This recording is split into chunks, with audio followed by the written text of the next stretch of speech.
지금은 오후 5시 33분.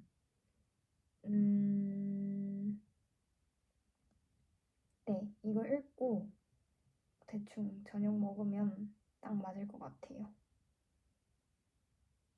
오늘은 드디어 한국 파트를 들어가는 날인데요.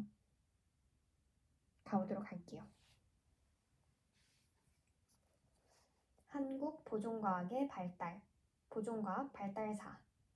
1946년 경상북도 경주시 노서동에 위치한 신라고분호 총은 최초로 우리나라 고고학자의 손에 의한 발굴이었고 이것으로 우리의 반세기 발굴 역사가 시작되었다.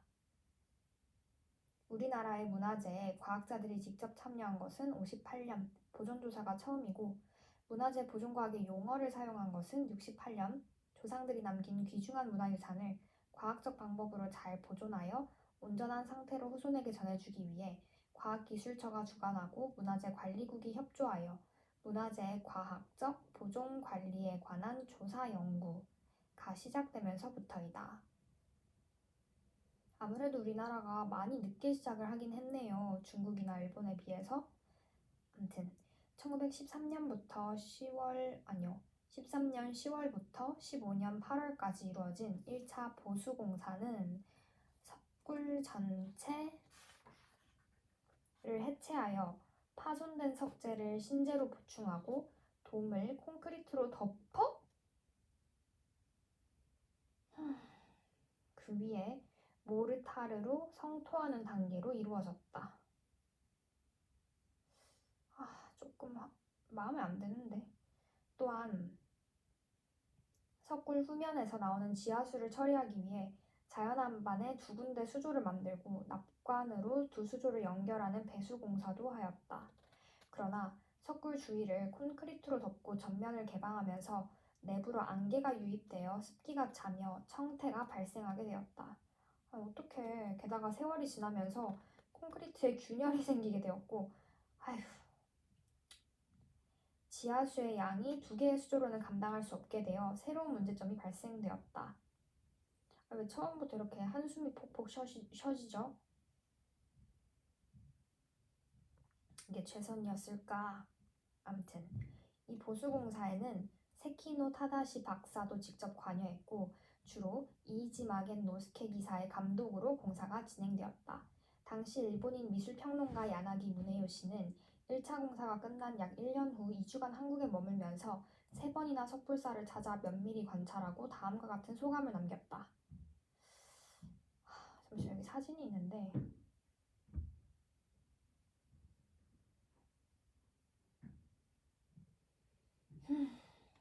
아무튼 그 일본인 미술평론가가 어떤 소감을 남겼을지 한번 읽어볼게요. 나는 이것을 보고 그 몰취미한 행위에 크게 놀라지 않을 수 없었다. 무슨 생각으로 터널의 입구로 오인될 수밖에 없는 담을 만들었던 것일까? 나는 이것이 구런의 수리가 아니라 새로운 훼손이라고 생각한다. 나랑 통했다. 뿅. 아니 그렇다고 근데 제가 자꾸 일본 사람 그 좋은 멘트에 자꾸 이렇게 긍정적 시그널을 보낸다 해서 이상한 생각 하시면 안 돼요. 그냥 저는 객관적으로 공감을 하는 겁니다. 지금 이 석굴암 보존 처리에 관해서. 기사가 과학적인 수리는 할 수 있었지만 예술적 수리는 전혀 할 줄 몰랐던 것 같다. 너무 동감합니다. 굴 안에 여러 불상과 추가된 돌담을 비교할 때 그 사이에 어떤 예술의 통일이 있겠는가? 나는 특히 이 같은 걸작의 수리에는 예술적 수법을 근본으로 삼아야 한다고 생각한다. 제가 말하고 싶은 게 그 말입니다. 가능하다면 그 돌담을 허물고 그 중수를 직접 조선 사람에게 맡겼으면 좋겠다. 조선에서 이들 조각만큼 나를 기쁘게 한 것도 없었거니와 그 돌담만큼 나를 불쾌하게 한 것 또한 없었다. 석불예술의 아름다움과 과학의 추함이 함께 자리하고 있다. 옛날 사람들은 아무런 과학도 갖고 있지 않았으나 석불사와 같은 건축에서 자연의 이법을 놀랄 만큼 아름다움과 결부시켰던 것이다. 구런은 다행히 왜구의 난을 면했다. 그러나 오늘날 수리라는 이름 안에 새로운 모독을 받는 것이다. 나는 전체의 통일이 있는 그 구런이 추한 중수에 의해 새로운 불순이 추가된 사실을 한탄하지 않을 수 없다. 만약 그 수리가 1000개를 덮고 각 석벽의 위치를 바로잡는 데 그쳤더라면 얼마나 아름다웠을까. 나는 파손된 채로 있던 당시의 사진과 수리 뒤의 사진을 보고 예술을 모르는 죄 많은 과학의 행위를 증오하지 않을 수 없다. 나름 좀 통했네. 야나기. 제가 아까 전에 어떤 파트 읽을 때 목소리 높였었잖아요. 특히 이 부분. 진짜 화났거든요, 솔직히. 여기 읽을 때. 1913년 10월부터 15년 8월까지 이루어진 제1차 보수공사는 석굴 전체를 해체하여 파손된 석재를 신재로 보충하고, 자, 여기서 끊고 갈게요. 화나네. 석재를 신재로 보충을 왜 합니까? 석재, 아니 왜 굳이 신재를 써요? 다시 보수를 할 거면 다시 석재로 해야지. 그 석굴암이 주는 석재의 아름다움이 있는데. 그리고 두 번째 화나는 포인트. 돔을 콘크리트로 덮어. 여기서 끊고 갈게요. 아니 왜 콘크리트로 덮어요? 그것도 왜 콘크리트를 사용하느냐 말이죠. 세 번째, 그 위에 모르타르로 성토하는 단계로 이루어졌다. 덮는 걸 지금 모자라. 또 모르타르로 성토까지 했네요. 화가 납니다. 아무튼 제가 화나는 포인트는 그거예요.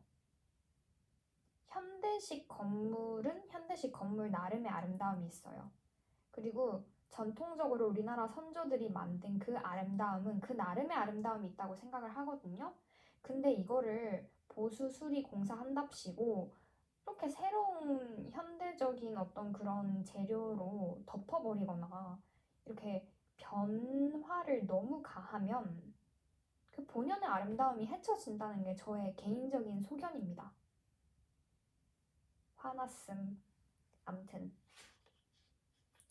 그 다음 페이지로 넘어갈게요. 화내면 뭐합니까? 1차라는 건 2차가 있으니까 기대해볼게요. 자, 이러한 결과에도 불구하고 총독부에서는 1917년 굴 상부 봉토면에 대한 응급조치만을 실시하였고 이게 2차 공사래요. 화나네. 20년에서 23년 사이에 다시 대대적인 3차 공사를 벌이게 되었다. 이 공사에서는 석굴 주위 전면에 균열된 콘크리트를 거봐. 아니 콘크리트 사용하니까 균열되잖아. 너무 화났나? 진정. 균열된 콘크리트를 보수하고 부분적으로 마음이 아파. 부분적으로 철근을 박는 작업이 이루어졌다. 철근을 또 왜 박아? 미쳤나? 진정. 또한 지하수 처리를 위하여 석굴 후면의 수조를 4배로 확장하고 토관을 외부로 배출하도록 하였다. 물론 균열이 생기고 보수 공사를 하는 건 좋아요. 근데 철근을 박을 때 진짜 제 심장에 철근을 박는 만큼 마음이 아프네요. 아무튼 근데 그렇게까지 할 수밖에 없는 이유가 있었겠죠? 이런 철근을 박아야만 하는? 그러나 전문가의 사전조사와 보수계획의 미비로 3차에 걸친 공사로도 석굴 전면의 변형과 청태는 시정할 수 없었다. 따라서 1933년에는 석굴 내부에 발생하는 청태를 뜨거운 증기로 막고자 보일러를 설치하고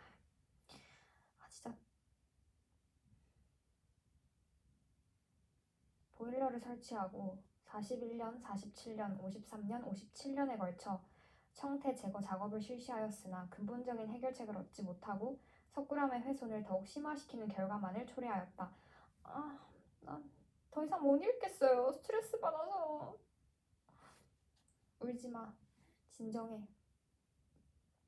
이와 같은 불완전한 공사와 무모한 청태 제거 작업으로 재상의 풍화 탈락은 점차 심해져 갔으며 또다시 누수와 지하수에 의한 청태, 먼지, 쇠농물, 석회분들의 오염물질이 더해져 석굴암의 손상은 최악에 달하게 되었다. 이에 해방 이후 처음으로 석불사 수리 보존을 위한 근본적인 대책을 수립하기 위해 처음으로 과학자들로 구성된 조사단이 파견되어 6차에 걸친 조사가 이루어졌다. 아니 왜 이제야 과학자들을 투입시켰단 말입니까? 그럼 이때까지 뭐 했는데요? 그럼 이때까지 누구 가지고 지금 이렇게 수리공사했어? 설마 그냥 일반 건설업자들 불러서 한 거 아니죠?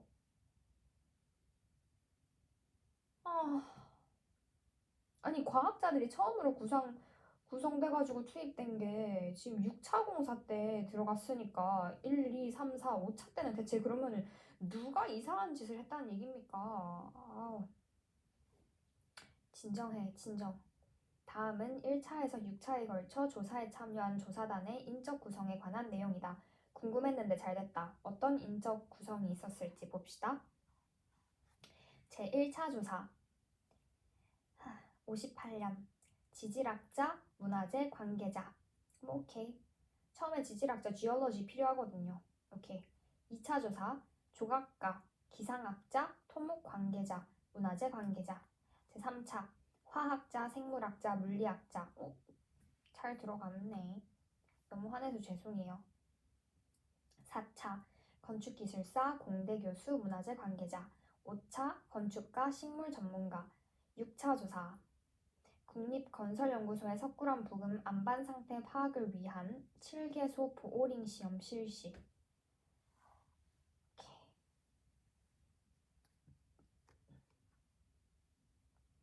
이처럼 해방 이후뿐만 아니라 일정 시대까지 통틀어 문화재 수리공사에 과학자가 참여한 예는 석불사의 수리보존이 처음이며, 이것은 건축가와 문화재 전문가 등 관련 분야의 전문가를 파견하여 여러 문제들을 다각도로 고찰하고 근본적인 해결책을 찾으려는 첫 시도라는 점에서 그 의의가 있다. 그럼 그 첫 시도는 1961년에 시작이 됐네요. 꽤 늦네. 확실히 조금 늦네요. 석불사 조사 보고서에서는 누수와 지하수 같은 물의 문제, 굴 내외, 온습도 변화와 벽체의 석회 성분의 분비 등에서 오는 석상 자체의 풍화 문제와 같은 여러 가지 현상을 들어 근본적인 중수의 필요성이 강조되었다. 또 61년 8월에 유네스코 문화재 보존 전문가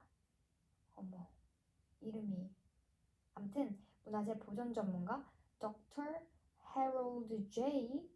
플랜더리스? 뭐야, 이름 뭐 이렇게 길어. 암튼 어떤 박사가 내한하여 조사 보고서를 제출한 바 있다.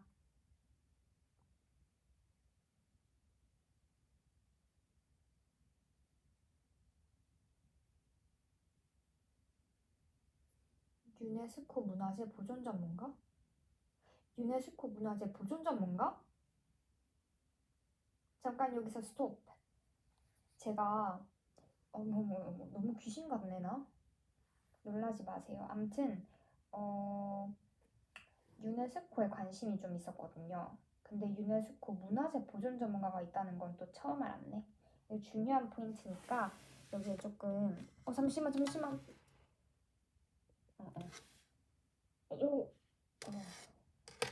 아무튼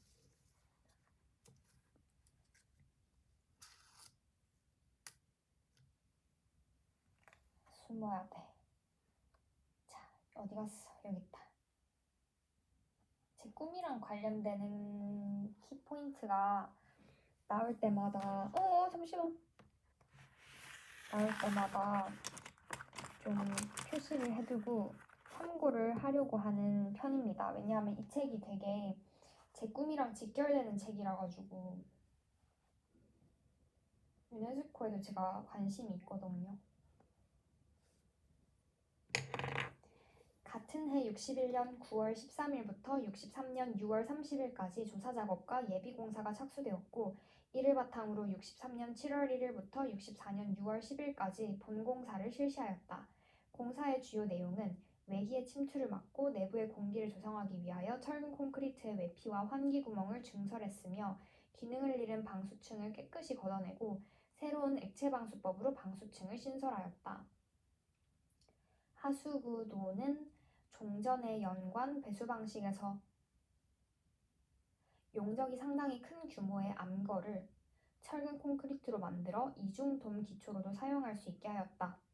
너무 전문적인 어떤 기술적인 용어가 많아서 조금 이해는 힘든데, 암튼 하수구도 정비를 했다는 얘기인 것 같아요. 또한 전실에 설치된 조명기구는 높은 봉토로부터 가중되는 토압을 견고하게 지탱하도록 설비했으며, 이것이 여러 구조물의 아름다움을 손상시키지 않도록 하기 위해 여러 가지 난점을 안고 공사가 진행되었다. 이 외에도 외부로부터의 영향에서 석굴암을 보호하기 위하여 전실을 개석으로 덮고 문을 설치하였는데, 그 형태는 발굴조사와 문헌조사를 통하여 밝혀진 내용으로 복원 재현하는 데 주안점을 맞추었다. 이건 잘한 것 같아요. 박수. 그 이후에는 별다른 보수공사가 없었으나 96년에서 97년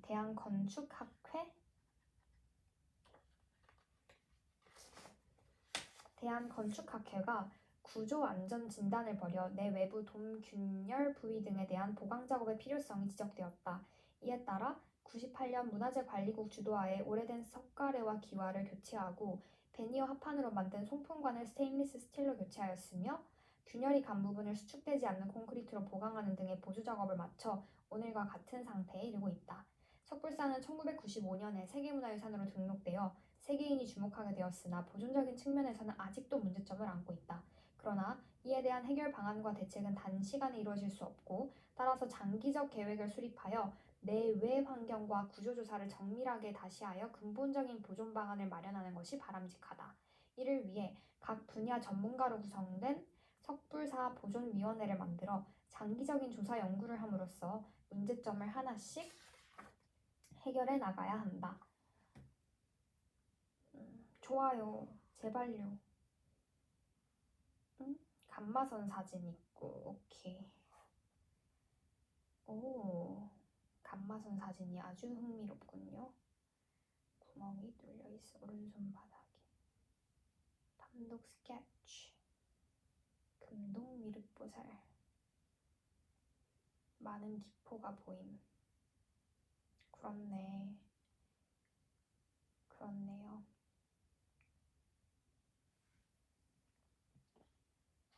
신기하다.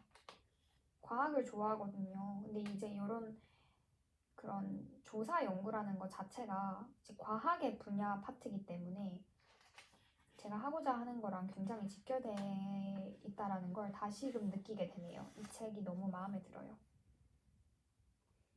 암튼 문화재에 직접적으로 과학적 비파괴 조사 연구를 시작한 것은 63년 국보 제78호 금동 미륵보살 방가사유상과 국보 83호 금동 미륵보살 방가사유상 등 뭐야?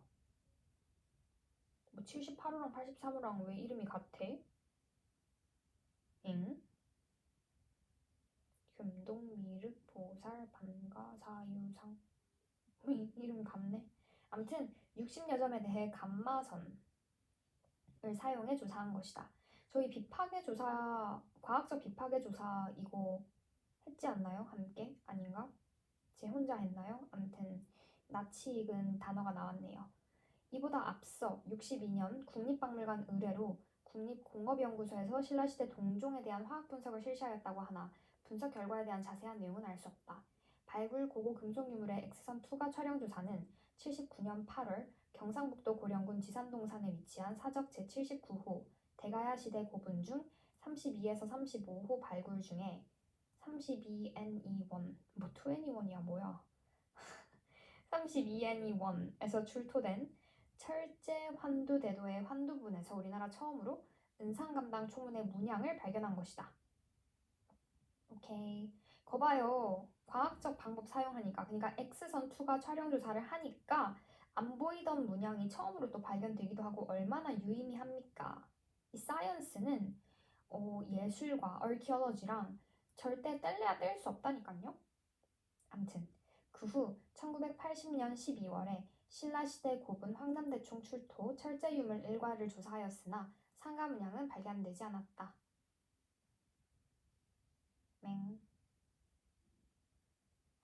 암튼 68년 대통령의 특별 지시로 과학자와 고고학자들의 공동 관심 속에서 문화재 관리국 협조와 과학기술처 주관으로 관계 전문가가 참여한 가운데 문화재 전반에 관한 과학적 보존의 연구가 이루어졌는데 그 결과물로 68년 문화재의 과학적 보존 관리에 관한 조사 연구와 72년 문화재의 과학적 보존에 관한 연구 1 보고서가 발간되었다.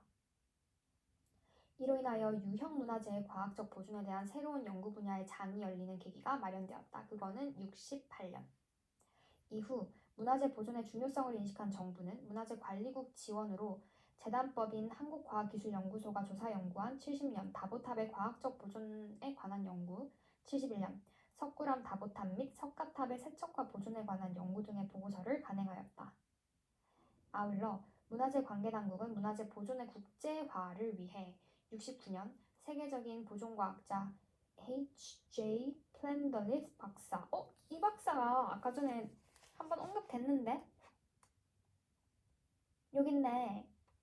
아까 61년 8월 석굴암 그 유네스코 문화재 보존 전문가시네요. 이 사람이 우리나라에 내한해가지고 61년 8월에 내한해서 조사 보고서 제출한 바 있다 했거든요. 석불사 조사 보고서.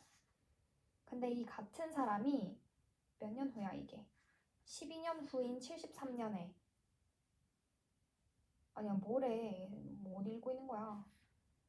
다시 8년 후 우리나라 그 문화재 보존의 국제화를 하는데 또 도움을 주셨네요. 이분이 세계적인 보존 과학자래요. 그러면 유네스코 문화재 보존 전문가이자 세계적인 보존 과학자구나. 아무튼 H.J. 플랜더리스 박사 1972년 일본 동경 국립문화재연구 소장 박사님 이름 나오셨는데 한자라서 죄송합니다. 못 읽겠어요. 그 다음에 73년 프랑스 국립고고학 연구소장 B.R.H. 그로슬리에 박사와 영국, 일본, 미국, 독일, 이탈리아, 호주, 프랑스, 중국 등 각 분야의 전문가를 초청하여 상호 의견 교환 및 기술 지도를 받는 가운데 문화재 보존과학이란 새로운 학문이 열리는 분위기가 조성되었다. 문화재 보존 국제화를 위해서 우리나라가 70년대 초반 이렇게 해서 좀 열심히 했네요. 한편 국내 보존 기술의 전문가 양성을 위해 1970년대부터 선진 전문 연구기관에 관련 분야 종사자를 파견하여 기술 습득, 자료 수집, 정보 교류를 기본 원칙으로 한 인력 양성도 이루어졌다. 근데 그 선진에 괄호 열고 일본, 미국, 영국이라고 돼 있네요. 확실히 제가 생각하는 바랑 비슷해요. 그냥 문화재 관련해서는 얘네들이 잘하거든. 실제 출토 유물의 보존 처리는 무령왕릉과 천마총, 황남대총의 대형 발굴조사로 출토된 유물, 그리고 신안 해저 발굴조사로 인양된 유물들이 우리나라 초창기의 보존 처리 유물들로 금속, 목재, 도자기가 주류를 이루었다. 그쵸? 우리나라는 목재랑 도자기랑 금속이 많아요. 무령왕릉은 71년 공주시 금성동 송산리 발음 말하기 대회야 뭐야? 1971년 공주시 금성동 송산리의 남쪽 경사면에 백제 왕족의 무덤으로 알려진 사적지 5호 석실본과 6호 전축분에 물이 스며드는 것을 막기 위해 배수로 공사를 하던 중 전돌 일부가 발견되어 긴급 구제 발굴을 하였다. 이곳에서는 광복 후 우리나라 고고학 발굴 역사의 길이 남을 획기적인 유물들이 출토되었는데 무덤의 주인을 기록한 지석을 비롯해 금제 관식, 금동제 신발 등 108종 2,906점이 출토되었다. 박수!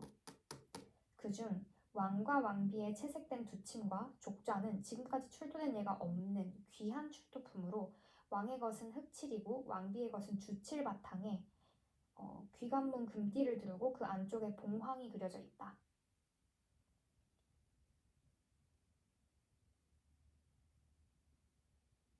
이것은 아주 정교한 목공예품으로 보존 처리가 매우 힘든 작품의 하나이다. 네, 목공예품이요. 보존 처리가 되게 힘들거든요. 나무. 흑칠, 주칠. 저 이거 압니다.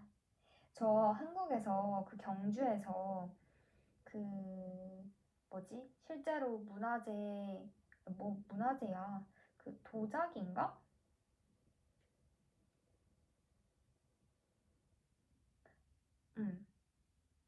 이건 내가 언급하면 안 될 것 같아서 그분의 사업 이름을 얘기하지 않고요. 그냥 팩트만 얘기하자면 어쨌든 저 흑칠, 주칠 이용해서 보존 작업한 적 있어요.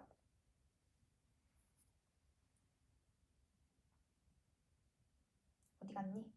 천마총과 황남대총은 경주 종합개발계획에 따른 미추왕릉지구 정화 사업의 일환으로 미추왕릉지구에서 가장 소형 구분인 155호분 천마총을 발굴조사한 결과를 가지고 이 지구의 고분 중 가장 거대한 표형분인 황남대총을 발굴하여 내부를 전시실로 꾸며 국내외 관광객에게 공개한다는 국가적 시책으로 진행되었다. 그러나 대형 고분인 황남대총에서 출토된 유물보다 소형 고분인 천마총에서 더욱더 다양한 유물이 출토되어 오히려 천마총이 고분 전시관으로 변경되었다. 그럴 수 있죠. 뭐 무조건 큰 게 좋은 게 아니잖아요. 황남대총은 남분과 북분으로 되어 있는데 남분에서는 금동관, 금제 목걸이, 금은제 허리띠, 금귀걸이, 금은 반지, 금동 신발 등의 장신구와 금은 장환 2대도, 은제 견갑 등의 무구류와 용무늬로 투조된 금동판에 비단벌레로 장식한 각종 마구류 등 32,000여 점이 출토되었다. 그냥 쉽게 말해서 황남대총에서는 32,000여 점이 출토됐대요. 이에 반해 남분에서. 근데 이에 반해 북부는 금관, 금구슬, 목걸이, 금제허리띠, 금반지, 금팔찌 등의 장신구를 비롯해 타출잔, 유리잔 등 35,648점의 유물이 출토되었다. 그냥 쉽게 말해서 황남대총의 남분에서는 32,000점, 북분에서는 35,000점 정도의 유물이 출토돼서 남분, 북분 다 합치면 대략 7만 점이 출토됐다는 얘기겠네요. 황남대총에서는 7만여 점이 출토됐다. 근데 천마총에서는 금관, 금제 허리띠, 팔찌, 반지, 목걸이 등 장신구와 금제 조익형 장식, 금제 접형 관식, 금동제 정강, 이가리개 등 11,562점이 출토되었으며 이외 자작나무 외피로 만들어진 채색 천마도 되게 이거 시험 무조건 나옵니다. 한국사 할 때 신라 천마총 천마도 안 나오면 손에 장을 지진다. 진짜. 천마도와 채색 칠공예 제품들도 출토되었다. 더 놀라운 사실은 황남대총에서 출토된 수천 마리의 비단벌레 날개로 화려하게 장식한 옥충금동안교 등 일괄 출토 유물이다. 천마총, 황남대총. 오케이. 이 유물들은 학술적, 예술적, 기술적 가치가 매우 뛰어난 유물들로 발굴 후 급작스런 환경 변화에서 올 수 있는 변색과 변형의 손상을 최소화하기 위해 발굴한 지 30년이 지난 현재까지도 글리세린용액에 보관되어 있다.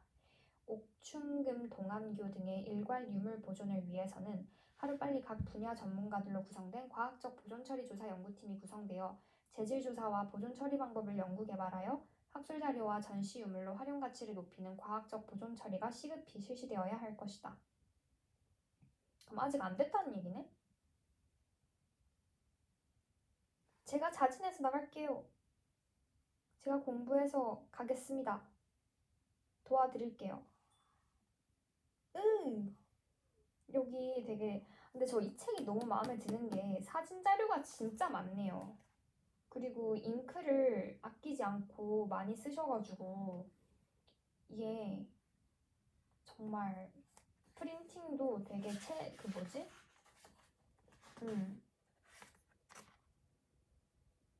채색이 되게 잘 보이네요. 이효희 씨가 이 책을 얼마나 신경 써서 만드셨는지 티가 나는 부분이 되게 많아요. 책을 읽다 보면. 무령왕릉 입구도 사진이 있고. 사진 자료도 많고 컬러도 되게 선명하게 잘 되어 있어서 너무너무 좋네요. 너무 좋네요. 비단벌레 너무 징그럽네요. 근데 벌레가 이렇게 화려할 수가 있나? 색깔이 완전히 신기한데? 이거 뭐야? 벌레가 어떻게 이래?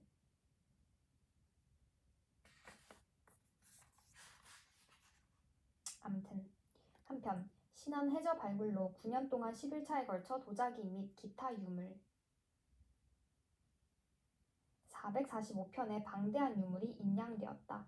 이거 예전에 현대고고학 강의라는 그 옛날 그 책에서 인양이라는 단어 제가 몰랐었는데 그때 하고 나서 알게 되는 단어였거든요. 그러니까 바다에서 이렇게 건졌다는 거죠. 이 중에 최대 크기를 자랑하는 목선이 출토됨으로써 세간의 주목을 받으며 수침 목재의 보존 처리는 급성장하게 되었다. 목선이 출토되는데 여기서 목선이 도대체 뭐냐 했더니 한자가 나와 있는데 그냥 나무로 된 배네요. 그다음에 세간의 주목을 받으며 수침 목재는 뭐지 했는데 괄호 열고 워터록드 무드라고 돼 있으니까 이제 뭔지 알 것 같아요. 그냥 물에 절여진 나무를 수침 목재라고 하나 봐요. 우리나라에서 수침 목재 보존 처리는 70년 경주 안압지 출토 목선을 시작으로 77년, 84년 신안 해저침물선, 83년에 발굴한 완도선, 95년 목포 달리도선, 2003년 군산 12동 파도선, 2005년 3월 전남 신안군 안좌면 금산리에서 출토된 안좌도선 등과 부여 국남지, 광주 신창동, 익산 미륵사지 수침 목재 유물들이 대표적이다.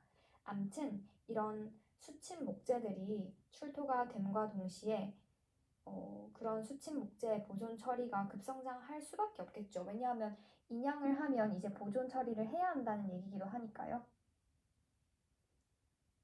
근데 왜 이렇게 이상해 나? 아무튼 너무 재밌다. 와 진짜 재밌는데? 근데 문제가 있어요. 지금 시간이 30분이네 벌써. 너무 재밌었는데? 근데 제가 30분 넘게 하자는 건 제 목표가 아니거든요. 진짜 너무 재밌다. 너무 재밌었다. 이번에 우리나라 4-1까지만 나갔는데 이렇게 많네요. 읽을 게. 내일부터 4-2 들어갈게요. 일단 오늘은 한국 보존과학의 발달 중 보존과학 발달사를 봤어요. 그리고 내일은 그런 보존 처리에 대해서 좀 더 딥하게 들어갈 것 같아요. 재밌다. 사진 마저 보고 끝낼게요. 취난 해저 출토 도자기는 이랬구나. 근데 어떻게 이렇게 안 깨지고 바닷속에 다 가라앉아 있었을까? 너무 신기해. 인양 작업도 하고 해저선 복원도 해놨고 와 멋있다. 해저선. 약화된 수침 목재 PEG 강화 처리하는 것도 사진 자료가 있고요. 자, 각 분야에서 이렇게 우리가 모르는 곳에서 이렇게 열심히 하시는 분들이 있으니까 마음이 든든하네요. 근데 아까 뭐였지? 여전히 일괄유물 보존을 위해서는 하루빨리 각 분야 전문가들로 구성된 과학적 보존처리 조사 연구팀이 구성이 돼야 될 것이다 라고 언급을 하셨거든요, 저자가. 지금은 됐는지 안 됐는지 모르겠지만 저도 그냥 도움을 줄 수 있는 사람이 될 수 있으면 좋겠네요. 하루빨리 공부를 열심히 해서. 아무튼 너무 재밌었고요. 너무 재밌어서 계속 막 뒤로 가서 오늘 봤던 거 또 보게 돼. 너무 재밌다. 요거 하나 보여드리고 마칠게요. 여러 가지 사진들이 많이 나와 있는데 그 중에서도 이 감마선 부분이 저는 조금 제일 뭐라 해야 되지? 인상 깊었거든요. 잠깐만. 제 얼굴이 노출되지 않게 감마선을 잘 보여드리고 싶은 마음. 우와 됐다. 이제 난 안전해. 보이죠? 너무 재밌지 않아요? 요게 우리가 육안으로 볼 수 있는 금동미륵보살 방가 사유상인데요. 감마선, X선, 비파괴조사 파괴 안 하고 X선으로 투과하면 요렇게 나와요.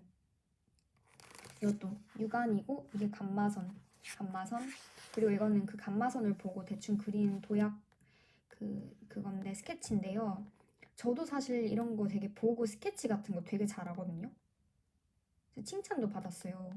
예를 들면 자랑하는 타이밍이 아닌 건 아는데 제가 필드 트립 가가지고 그때 무슨 외국 성당 건축물 보고요.